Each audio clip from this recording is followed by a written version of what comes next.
Boa noite, sejam todos bem-vindos ao Centro Nosso Lar. Nós estamos aqui, vamos começar uma conversa, sobre os limites do Espiritismo. Então, enquanto isso, a gente vai esperando um pouquinho, vai conversando assim. Olá, consegui, viu? Que delícia! Deixa eu ver aqui. Então, muito grata uma vez pelo carinho, pelo convite, A gente às vezes leva uma surra, fica assim meio agoniado, sejam todos bem-vindos, mas depois dá tudo certo. A gente só tem um pouquinho de paciência e perseverança.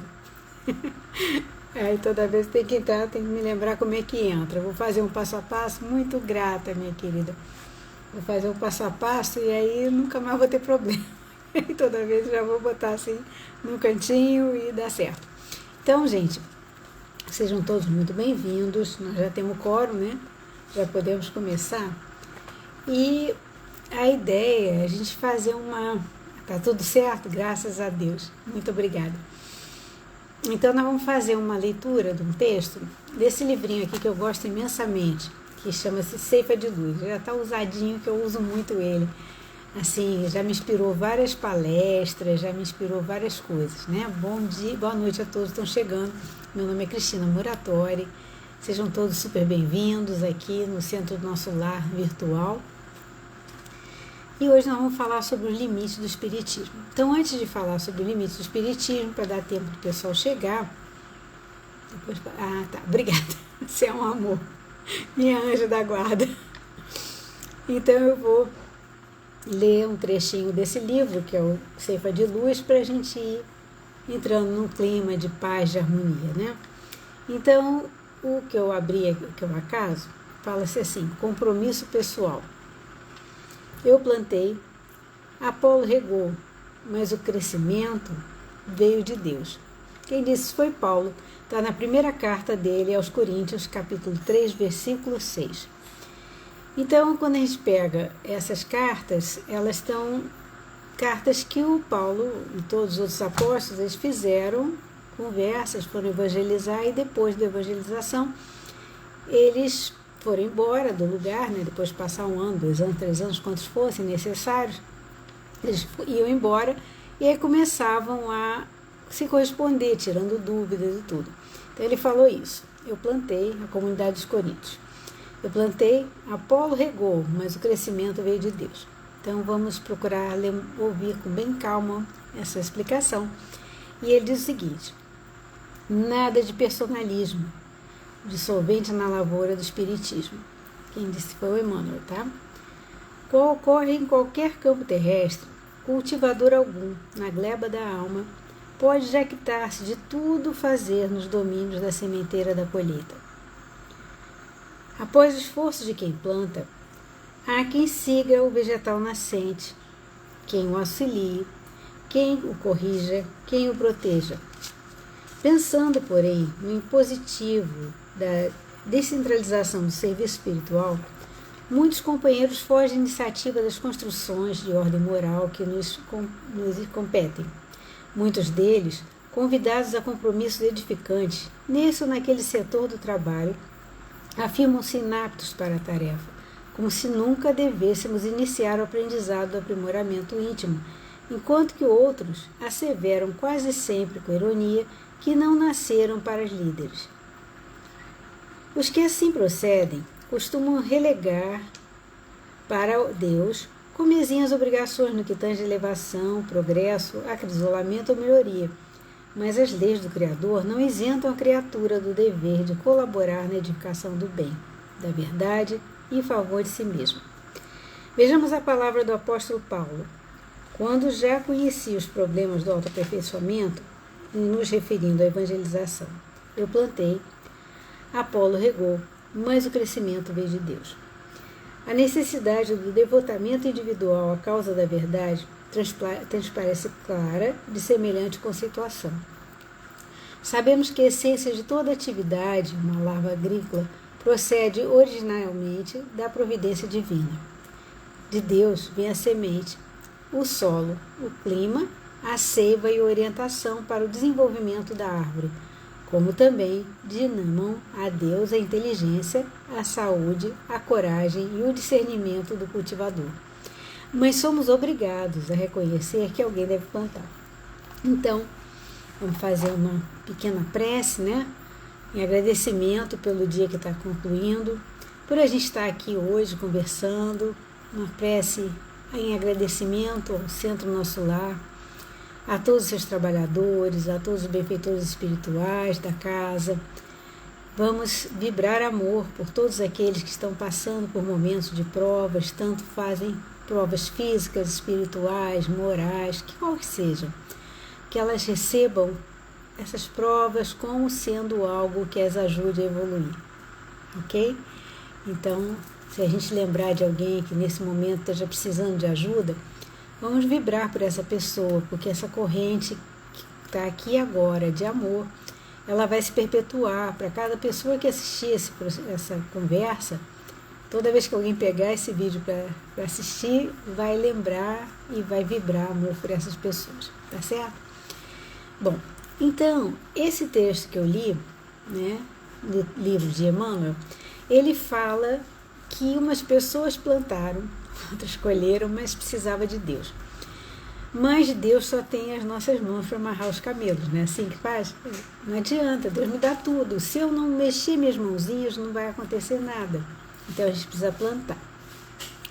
E esse texto que nós vamos falar hoje, essa conversa, né, sobre os limites do Espiritismo, ele começou na hora que um cara chamado Kardec começou a plantação dele, né? Os espíritos disseram para ele que se ele não quisesse, tinham outras pessoas preparadas, mas talvez não fosse tão naquele momento como foi na época da plantação, né? Dele, Kardec. Em 1857 ele escreveu o Livro dos Espíritos e publicou. Então a gente tem que entender que cada um tem uma tarefa. Bom, o que Kardec explicou para a gente, naquela época, era suficiente para a gente compreender. Naquela época tinha tantas coisas que a gente não compreendia. Mas com o passar do tempo, a gente quer mais compreensões.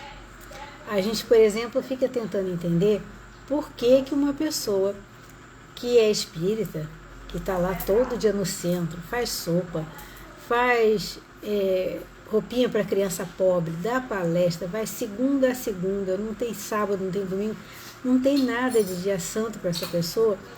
Oi, filha, beijo. Pessoal chegando aqui. Então, essas pessoas todas não deveriam passar por nenhum problema, porque elas já estão assim com Deus. Então, não tinha que ter problema. Será que isso é verdade? Não, né? O fato da gente ter contato com a doutrina espírita ou qualquer outra doutrina de amor não nos livra do que a gente tem que passar. Por que não? Porque a vantagem do Espiritismo, eu acho que o grande barato do Espiritismo é que ele vem com a missão de ser consolador. O que é uma pessoa que consola? É aquela que traz para a gente esperança, que traz para a gente paz, que nos ajuda nos momentos de dor, não é assim? Então, para mim, especialmente, o fato de saber que morte não existe me trouxe uma deixa eu só trocar aqui para botar o cronômetro, senão me perco. Me trouxe uma fé, uma confiança em Deus que eu tinha muito questionamento com relação a isso. Por quê? Eu ficava vendo, tem pessoas que são fantásticas, maravilhosas e passam por uma vida tão difícil. Tem outras que são terríveis e tais. Quer dizer, a gente entra num processo de julgamento. A pergunta que não quer calar: nós temos o direito de julgar alguém? Não, não temos. Por quê? A pessoa está estudando, ela está aprendendo, ela está começando alguma coisa. E nós já estamos mais na frente em algumas coisas e muito atrás em outras. Então, o que hoje eu acho complicado em alguém, pode ser que daqui a umas 20 encarnações eu acho natural que essa pessoa faça isso. Ela está em evolução. Nós estamos em evolução também. Então, quando a gente também consegue compreender que Deus é luz, Deus é amor, e nós somos a imagem e semelhança de Deus, nós não precisamos nos preocupar com mais nada nessa vida. Porque se Deus é amor Deus é luz. Nós somos a imagem e semelhança de Deus. Aquela pessoa que eu estou falando mal também é luz, também é amor e também é imagem e semelhança de Deus. Por que ela está fazendo tanta bobagem? Porque ela ainda não despertou para aquilo.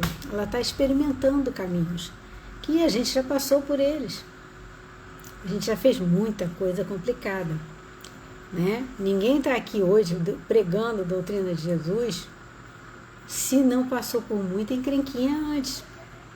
Nós já passamos por muitas encrencas. Como diz o Divaldo, o fato da gente conhecer Jesus já nos dá uma responsabilidade do tamanho do mundo. Porque ele já ensinou para a gente várias coisas, dentre elas, que a gente deve dar a nossa outra face. O que dá é dar a outra face. O cara vem aqui, pá, aí vira, bate aqui nessa. Não. Dar a outra face quer dizer que eu já modifiquei o meu modo de viver, eu já modifiquei meus pensamentos, eu já não me aflijo com aquilo, eu entendo que aquele problema é da pessoa, não é meu. Ela não está me agredindo porque eu não vou permitir, não porque eu vou bater nela, mas porque não vai mais me atingir. Eu entendo que a grosseria dela, a forma, de repente ela está zangada, está chateada com alguma coisa. Então, quando a gente consegue compreender isso, a gente não fica com raiva da pessoa, porque a gente compreende que ela está passando por um momento, que ela está em processo de crescimento, que ela está tudo mudando a vida dela, tá? Tem uma pessoa aqui, a Wani está me pedindo para participar do vídeo ao vivo. Acho que não é para fazer, eu não sei. Bom, é isso mesmo, retribuir o mal com o bem. Mas é o bem pensar também, né? Não é só chegar e... É o meu coração levar para essa pessoa o que eu tenho de melhor. Ela vem com o mal. Tá, então obrigada. Deve ter sido sem querer que ela apertou, né? Então, eu devo pensar nessa forma. A pessoa me tratou mal, como diz o nosso amigo Igor, eu vou tratar ela bem. Mas não é tratar bem com hipocrisia, tratar ela bem com amor na minha alma, um coração generoso e aberto. Tem uma passagem também no Evangelho de Mateus, que Jesus fala para os discípulos dele, quando eles estavam, os apóstolos, já eram apóstolos, eles estavam saindo para pregar e dizer, olha, vá só com a roupa do corpo, não leve nada, nem comida, nem água, nada, absolutamente nada. Vocês vão chegar nas casas, vão bater na porta e pedir para o dono da casa entrar. Se ele deixar, quando vocês saudarem a pessoa, vocês dão a ela a sua paz. Se a pessoa deixar você entrar, vocês vão passar o tempo necessário na casa delas, vão salvar vidas, vão pregar, vão libertar as pessoas dos enfermos, dos capetas, vão tirar tudo de ruim da pessoa, curas, mas vocês não vão pagar nada a elas. Por que não vão? Porque vocês estão em trabalho, e elas também não vão pagar nada a vocês, porque tudo que vocês receberam foi de graça. Então, vocês estão em trabalho, vocês merecem ter abrigo dessas pessoas. Então, vocês vão ficar o tempo necessário naquela localização para pregar a palavra e também para fazer o que tem que ser feito do trabalho evangélico. Ok? Agora, se a pessoa não deixar você entrar, você simplesmente agradece e vai embora. Leve a sua paz contigo. Então, se a pessoa aceitar, você dá a sua paz a ela. Não é a paz do mundo, é a paz que eu vos dou, a paz de Jesus. Você passa para ela a sua paz. Se ela não quiser, você pega a sua paz de volta. Por quê? Aquela pessoa não vai receber essa paz, ela não está em paz, ela não está pronta para receber isso aí.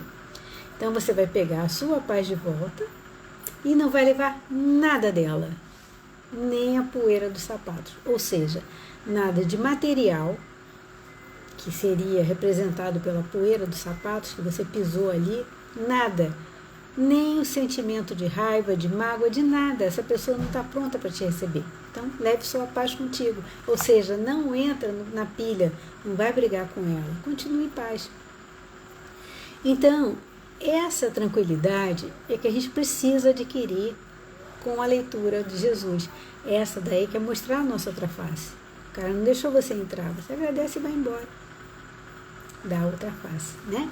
E aí, o espiritismo, ele é uma ciência, tem gente que questiona, o pessoal da academia, o pessoal dos estudos filosóficos questiona o fato de o espiritismo ser uma ciência. que mesmo uma ciência, para ser ciência, ela tem que ter método científico. Então, o método científico propõe a repetibilidade. Eu tenho que pegar aquela coisa, fazer do mesmo jeito e vou encontrar um resultado semelhante. Bom, Kardec fez isso quando escreveu o Livro dos Espíritos. Como é que ele fez?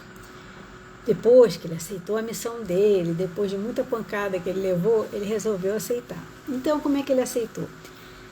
Ele pegou e começou a fazer um questionário para os espíritos que participavam da reunião com ele. Mas não satisfeito com isso, ele pegou esse mesmo questionário e mandava para médiuns do mundo inteiro, igualzinho. Naquela época não tinha Instagram, não tinha WhatsApp, não tinha nada que a gente se comunicasse ao mesmo tempo com outras pessoas em tempo real e uma passasse o spoiler para a outra. Então ele sabia que tinha um médium lá no Japão. Ele pegava, escrevia para o Japão, conversava com a pessoa. Aí esse médium submetia o espírito de lá às mesmas perguntas e devolvia para ele a resposta. Então, quando ele pegou assim um apanhado, eu não sei dizer a vocês quantas cartas e para quantos países ele mandou, pegava aquele apanhado e via aquelas respostas que eram comuns, ele considerou como verdadeiras. E aí ele escreveu o Livro dos Espíritos desse compilado com essas respostas que eram sempre coincidentes. Então, essa foi a metodologia que o Kardec usou para escrever o Livro dos Espíritos. Então, de certa forma, houve um critério científico, uma vez que o Kardec era um pesquisador. Bom, o pessoal da filosofia também questiona, porque tem que ter os teóricos que validem, tem tudo isso. Bom, enfim, ele tem esse caráter filosófico, aí o pessoal da filosofia bate em cima. Tem um caráter científico, o pessoal da academia bate em cima. E tem um caráter religioso, que a gente encontra muitas pessoas questionando, porque a doutrina, ela bate de frente com várias outras religiões quando ela diz que a morte não existe. Bate de frente. Por quê? Quando você vai conversando com as pessoas de outras religiões, boa noite, tudo bom? Kardecson. Quando a gente vai conversando com as pessoas de outras religiões, a gente vai vendo que elas também acham que a morte não existe. Aí já começa a ficar uma coincidência de assuntos. Mas aí quando a gente fala que a morte não existe, que a pessoa reencarna, e é aí que é a grande coisa. Por quê? Porque as pessoas de tradição cristã, elas acreditam que morte não existe, só que elas não acreditam na reencarnação, que é uma das coisas que nós espíritas acreditamos. E é extremamente consolador a gente saber que o que eu faço aqui vai ter implicações para o meu espírito, para o meu desenvolvimento, me ajuda a compreender que o outro também está fazendo a mesma coisa. Então isso é consolador. Para muitas igrejas, e eu não estou criticando nenhuma delas, cada uma tem o seu jeito de pensar, e qualquer crença que transforme o ser humano numa pessoa melhor, ela é divina e é perfeita, né? Até se ela for um ateu bom, que seja justo e honesto com as pessoas, é uma crença também, não é uma religiosidade, mas é uma crença que a torna uma pessoa melhor, né? Então, se transforma a gente num ser de amor, se transforma a gente num ser que não pensa só no nosso próprio interesse, se a gente consegue construir, como diz o pessoal da Igreja Messiânica, o paraíso na Terra, todo mundo vai viver feliz. A gente tem a limitação de ter certeza que eu só posso transformar a mim mesma. Isso aí é uma certeza. Mas se eu transformo a mim mesma pensando na coletividade, eu começo a ajudar a coletividade a melhorar também. Então, quando eu consigo fazer o lugar que eu moro, o lugar que eu trabalho, o lugar que eu convivo, num lugar de paz, aquele lugar vai irradiar paz para todos os outros lugares. Começou com uma pessoa. Divaldo fala pra gente, né? Que a paz do mundo começa em mim. Então, se eu tenho paz e eu chego no lugar e eu dou a minha paz, a pessoa que está em paz também entra na mesma frequência amorosa. E nós dois juntos vamos vibrando aquele amor. E nós vamos irradiando. Daqui a pouco essa irradiação está tão enorme que começa a vibrar com o amor das outras pessoas que moram perto ou que trabalham no mesmo setor. Então, que eu dou outra face para a pessoa? Eu mostro para ela o meu lado amoroso, meu lado de vida, de luz, de identidade com Deus, das minhas virtudes. Então, nós espíritas temos que entender que o espiritismo, ele tem princípios básicos. Dentro desses princípios básicos, eles têm os essenciais, que é aquilo que não dá para conversar, né? Então ele fala, primeira coisa que é essencial da doutrina espírita é a lei de causa e efeito, né? Então a lei de causa e efeito, ela diz para a gente o seguinte, que tudo que acontece tem uma causa, e essa causa vai fazer um efeito. Esse efeito tem uma causa e essa causa tem um efeito. Meio estranho isso, nós vamos tentar decifrar. Então, se eu estou agora, nesse momento, conversando com vocês, é porque em algum momento dessa vida, ou de sei lá quantas milhões de vidas, eu consegui esse estudo. Acredito eu que quando eu conheci a doutrina espírita, eu tive uma sensação de cheguei em casa. Ninguém foge, né, da lei de causa e efeito, isso mesmo. Então eu tive a sensação que voltei para casa, eu estou em casa. Agora sim eu achei o meu caminho. Porque ele me transformou, ele me trouxe muitas ideias. Então, a gente também tem que perder essa coisa de achar que a gente tem que pagar tudo que é pecado. Não. Pedro fala nas cartas dele que um gesto de amor cobre imensidão de pecados. Então, Deus perdoa a gente. Mas quem é que não perdoa a gente? A gente mesmo.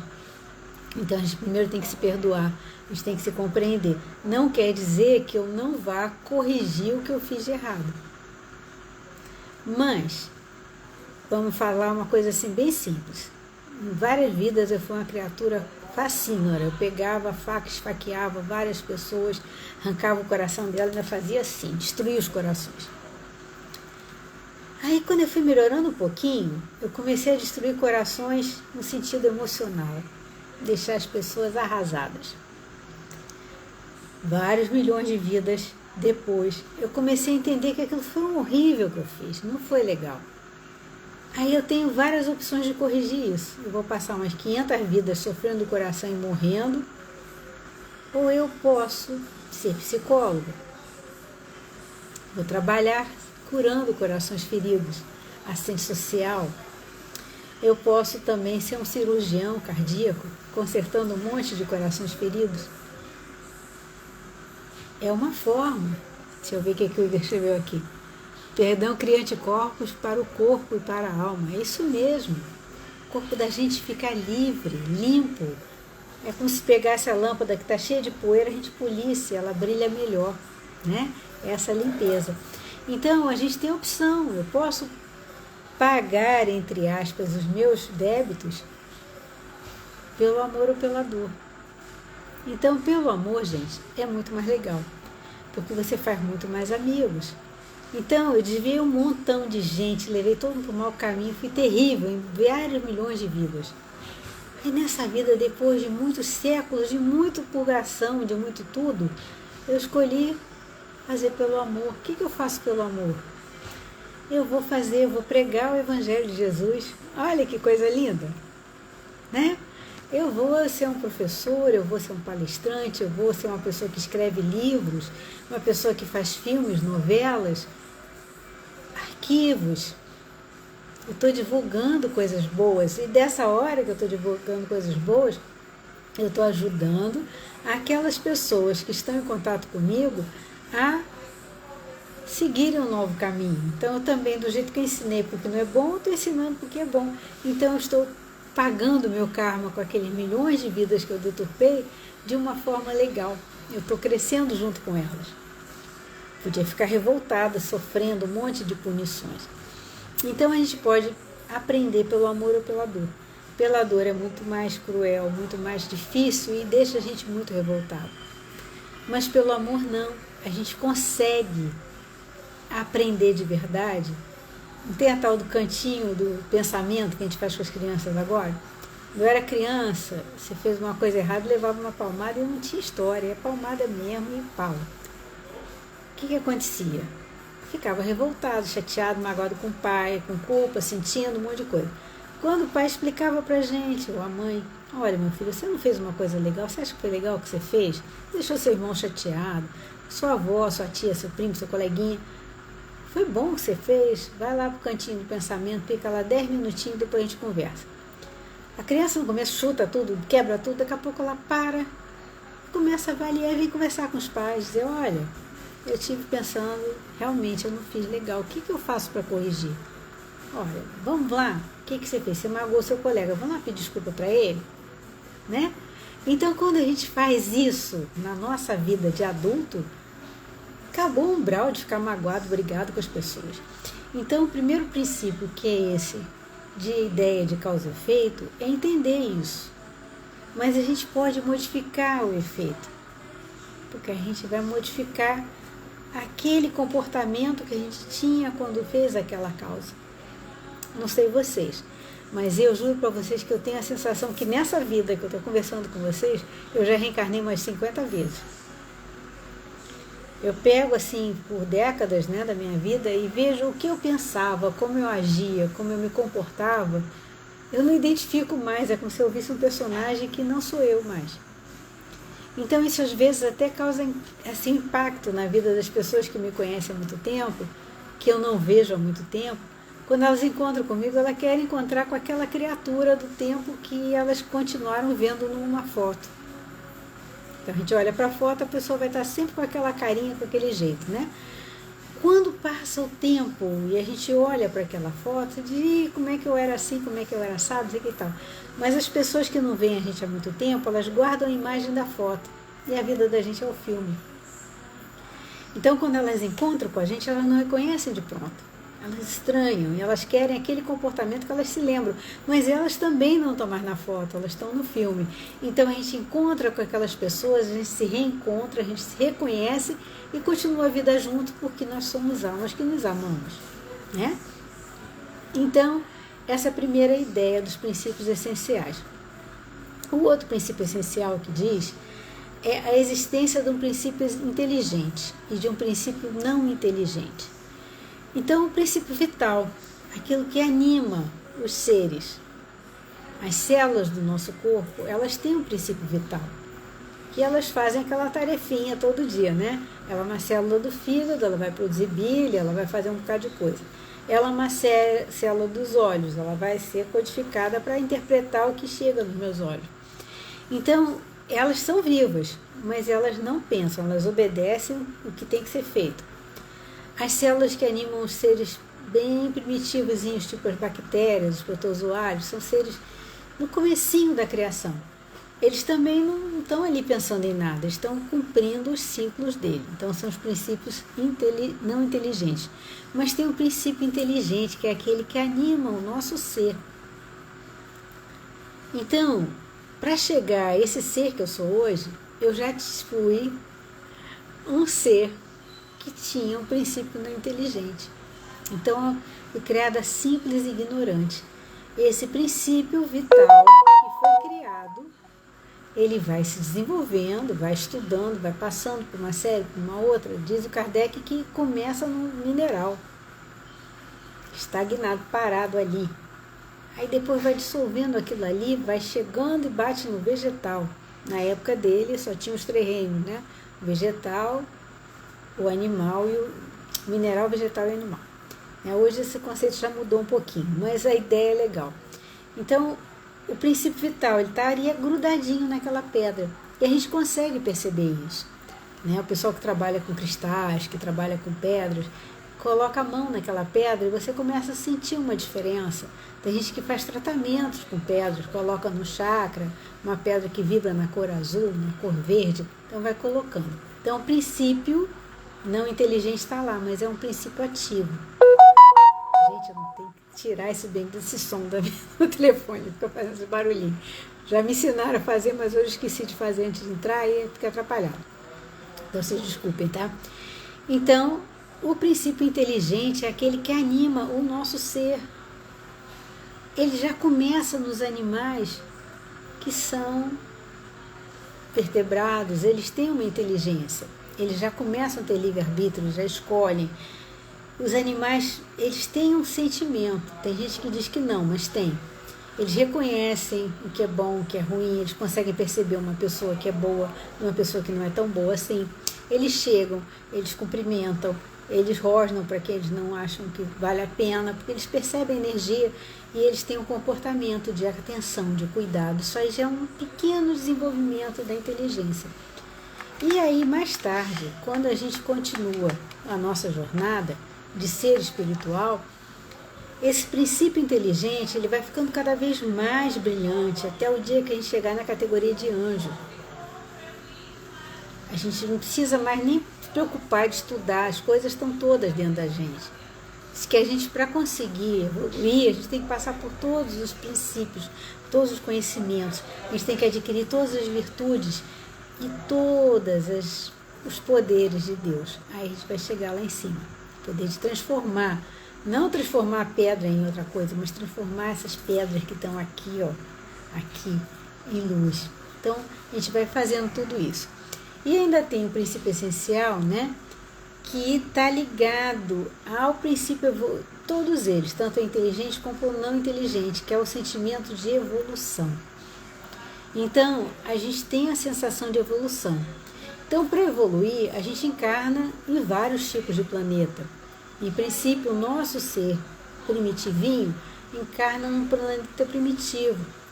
Depois vai para um planeta de expiação e prova e vai indo assim.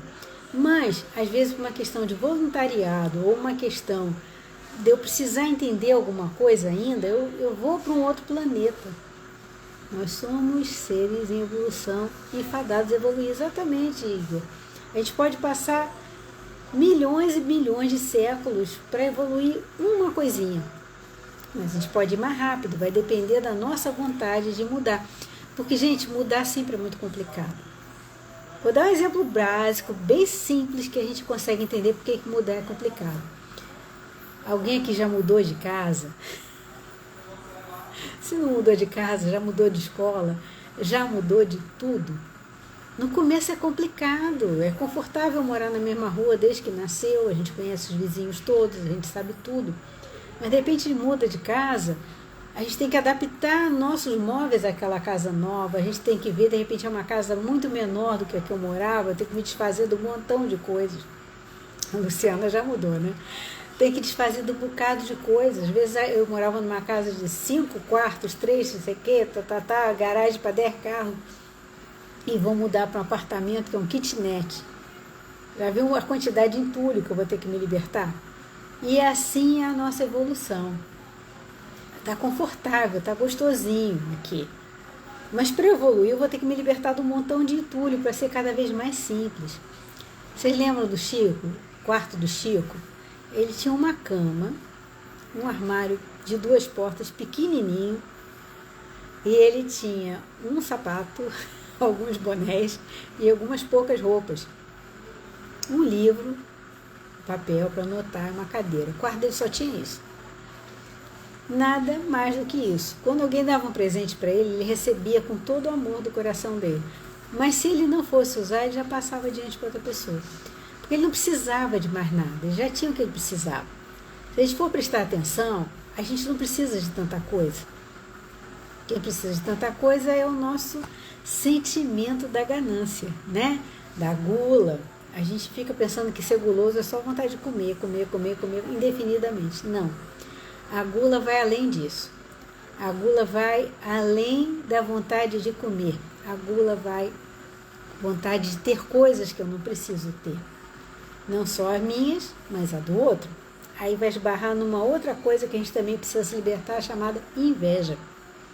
Porque quando eu quero ter alguma coisa que não é minha, nem é meu direito, nem vim nessa vida para ter, eu começo a invejar a vida do outro e quero aquilo para mim. E no momento mais complicado, eu não me contento só em querer aquilo para mim. Eu vou fazer o quê?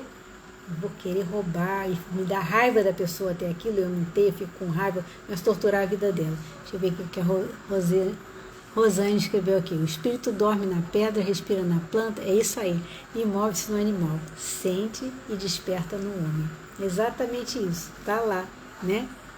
Na codificação, está na Gênesis, tem vários trechos da codificação do Kardec que fala isso mesmo. Muito obrigada, Rosiane. Então, a gente começa a querer a vida do outro. E aí o cara trocou de carro, meu carro tá bonzinho. Ele tem 10 anos, mas funciona bem. É um carro que me leva e traz para onde eu vou. Mas acontece que a indústria lançou um carro igual ao meu, mas botou um farol um pouquinho diferente. E o vizinho comprou. Aí eu quero o carro do vizinho, quero melhor que o dele.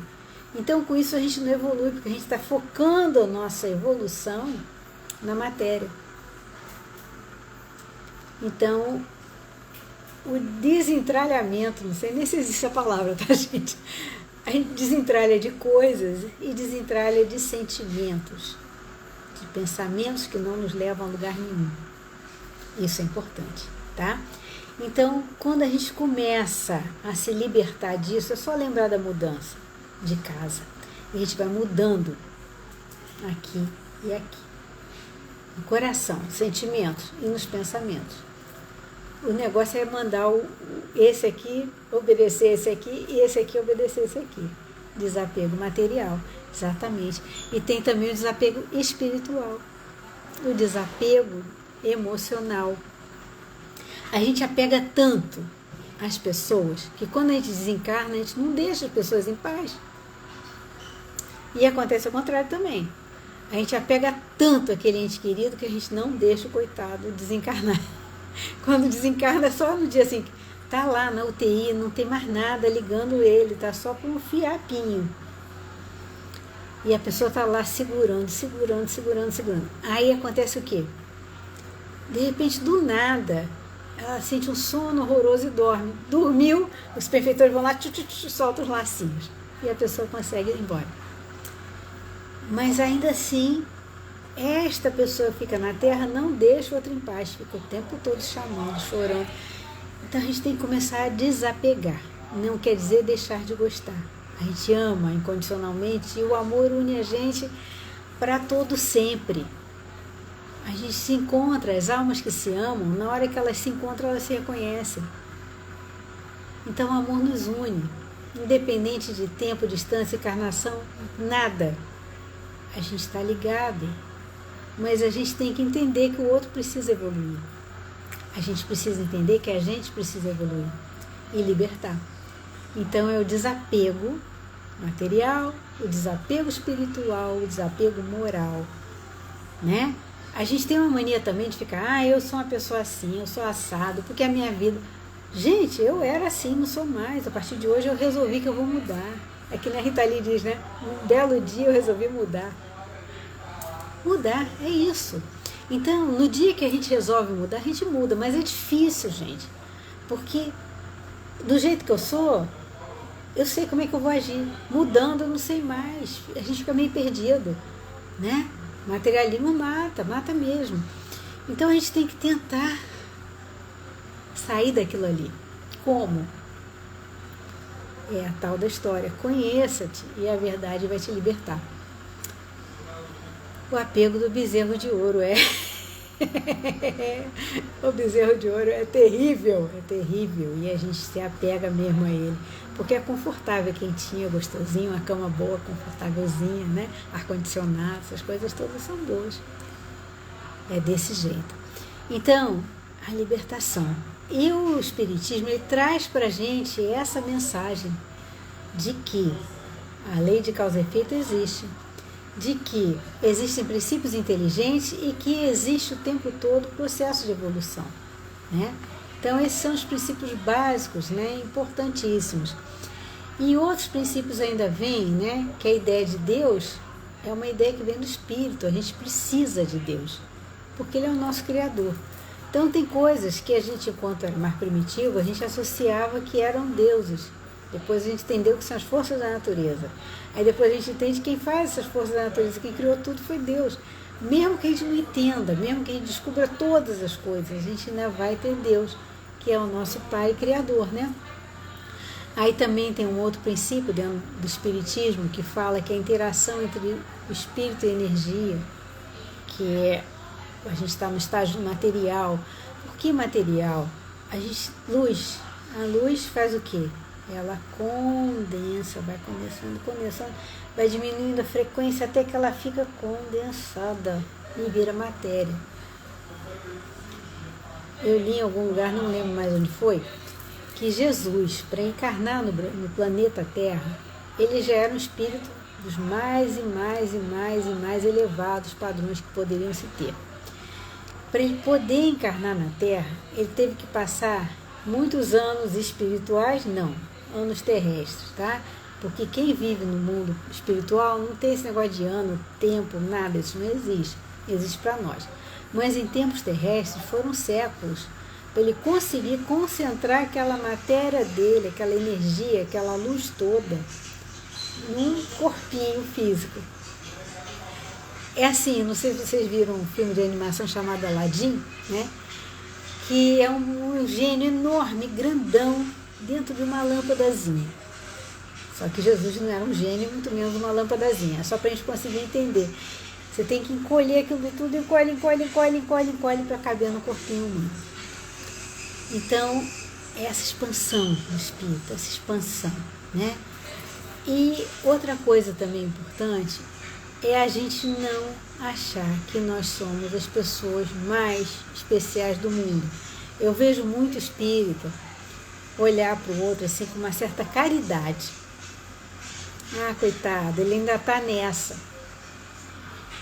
Será que aquele coitado que ainda está nessa é muito inferior a mim espiritualmente? Ou será que não? Será que eu estou muito inferior a ele? Provavelmente eu estou. Por quê? Porque eu ainda estou achando que sou melhor que ele. Então isso, gente, traz para a gente um sentimento que não deve existir. A gente não tem que julgar nada, nem ninguém. A gente passa na rua, ai! Aquela pessoa está fazendo o papel dela nesse lindo cenário que é de Deus. Já imaginaram se a gente tivesse um jardim só com aquele mesmo tipo de flor? Era monótono, né? Não ia ter graça. O legal está justamente nessa diversidade de seres, de tudo. Nós que não estamos acostumados com a neve, a gente olha assim e vê branco, branco cinza, branco não sei o quê. Mas as pessoas que vivem lá, que nasceram lá, elas conseguem perceber mais de 50 tons de branco. Eu juro para vocês que eu, quando olho aquelas imagens de neve, vejo cinza não sei o quê, branco não sei o quê, mas eles conseguem perceber tonalidades, subtons de neve. Eles estão adaptados a viver numa época que mora lá quase no Polo Norte mesmo, né? Elas estão acostumadas com um dia que dura infinitamente e com a noite que dura infinitamente. Nós que moramos no Piauí, a gente tem uns dias muito certinhos, né? Eles começam às 5h30 da manhã e terminam às 6 horas da tarde, já está escuro. No hemisfério sul ou no norte, mais longe do Equador, a gente vai ver que isso é maior. Há uma amplitude no verão e há um colhimento no inverno. Então, essa diversidade toda, ela é feita para que a vida aconteça com o coletivo dos saberes que todos nós temos, com o coletivo de informações que todos nós temos, com respeito ao conhecimento de todos, com respeito à verdade de cada um. A gente tem que ter muito cuidado para respeitar as pessoas como elas são. E o fato da gente estar no espiritismo agora, às vezes eu penso que nós espíritas somos pior que qualquer um, porque a gente precisa entender para acreditar. Nós somos pior, assim meio que nem São Tomé. A gente precisa ver para crer. A gente precisa materializar para entender. Então, quando isso acontece, será que nós já estamos evoluídos mesmo? Né? Então, já está terminando meu tempo, né? Estou olhando aqui, só tenho 3 minutos. 3 minutos não, 25 segundos. Então, gente, eu agradeço imensamente pelo carinho de vocês, pelo convite, tá? Que fique na nossa mente essa reflexão de amor, de paz, de alegria, que a gente consiga olhar para o outro e reconhecer nele a luz, que a gente consiga olhar para a gente mesmo e consiga reconhecer a luz, que a gente não julgue as pessoas, que a gente consiga viver em paz com todos. Gratidão imensa, muito grande mesmo por essa oportunidade e até uma próxima vez, tá bom? Muito grata, Igor, você é um maravilhoso, um grande amigo. Eu só quero saber, eu gravo essa conversa ou eu simplesmente saio e desligo? Temos ainda 3 segundos, por favor. Bom, eu posso deixar gravado, né? Que de modo geral a gente sempre deixa gravado. Mas muito, muito, muito grata mesmo. E dá licença, que meu tempo terminou. E que Deus proteja a todos nós. Vou compartilhar então. Obrigada, estava só esperando essa conversa. Muito grata, que Deus abençoe a todos nós, que ilumine os nossos caminhos, que ilumine os caminhos de todos aqueles que estão ligados a gente pelo destino, que todos possam receber o consolo e o amor de Deus. Muito obrigada e até uma próxima oportunidade.